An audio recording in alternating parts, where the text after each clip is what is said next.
In his latest policy address, Hong Kong leader John Lee laid out a basket of measures to explore new growth areas like a low-altitude economy, panda tourism, and horse racing tourism. Joining me today to discuss the policy address is Allan Zeman, chairman of Kwai Fong Group. Welcome, Allan. You were the chairman of the Ocean Park and now runs a huge hospitality business. Do you think this is the right strategy to boost the sluggish retail and catering sectors? Obviously, we all know the economy is very sluggish. There's many reasons for that. But John actually tried, I think, to address every single part of Hong Kong and really to see how we can really institute policies that could get the market going again. Some people would argue that maybe there's a lack of focuses, a bit of everything. So what do you see? Well, in policy address, there's always a few people that are not happy. But the problem is, it's very hard being chief executive, because if you leave some of the sectors out, then you get criticized. If you put everyone in, then other people criticize that there's too much. But in essence, I think what he tried to do is to cater to every single sector in Hong Kong. Regarding the reduction of the liquor levies, the policy targets various price over 200 Hong Kong dollars, and we spoke to some bars, and some of them told us that the benefits are likely to limit to the high-end risky bars or some clubhouses. So what's your take? It'll help restaurants, especially clubs, traditionally, which are facing very difficult times, bars in Hong Kong. And these are SMEs, really needed help.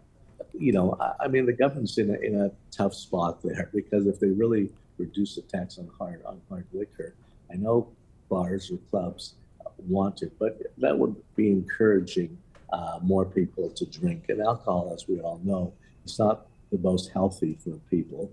And as long as you can be moderate, but then that might attract people to really develop a bad habit. So I think the government is right by starting off in this area first, and then seeing how this works out. And economically, we become another capital for auctions and that kind of thing. And really, we can now import much higher different brands to Hong Kong. It really helps our brand, helps Hong Kong name. So I know many bars are not happy because, yes, the majority of their sales is to the lower price, the under $200 liquors. But I guess they'll just have to live with it and maybe move into, some of them might have to upgrade their products to their bars or clubs, whatever, for higher, to appeal also to the higher tourist or higher customer base.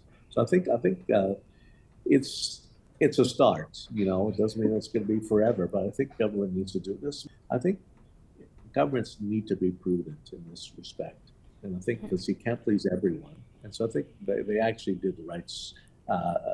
They actually started right, because most governments before John Lee would not do it.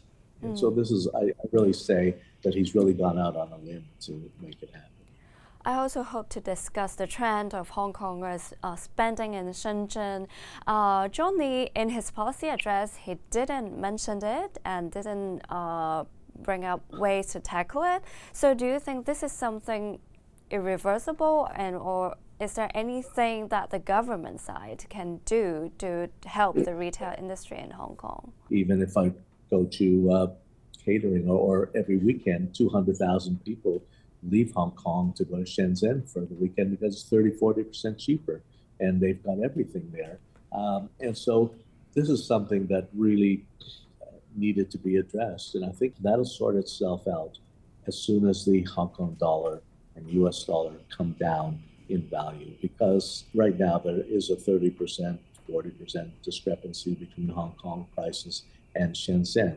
I think once the Hong Kong dollar comes down, once the interest rate comes down, which the US is now on that downward trend, and I think that will help a lot, because then, you know, Hong Kong is not that expensive and it'll attract a lot more people. So I think we need to wait a little bit longer and probably till I'd say the end of 2025 or early 2026 before we can see the U.S. interest rate down. Because as well, the problem is there's an election in less than 3 weeks in the United States for president, and everyone's got a different policy, but we're stuck with it, and it's something we have to bear with and live with. And so I think they didn't mention, John Lee didn't mention the 200,000 going up, but I think the things that they tried to do is to address more people staying here and to address bringing more tourists and more people to Hong Kong.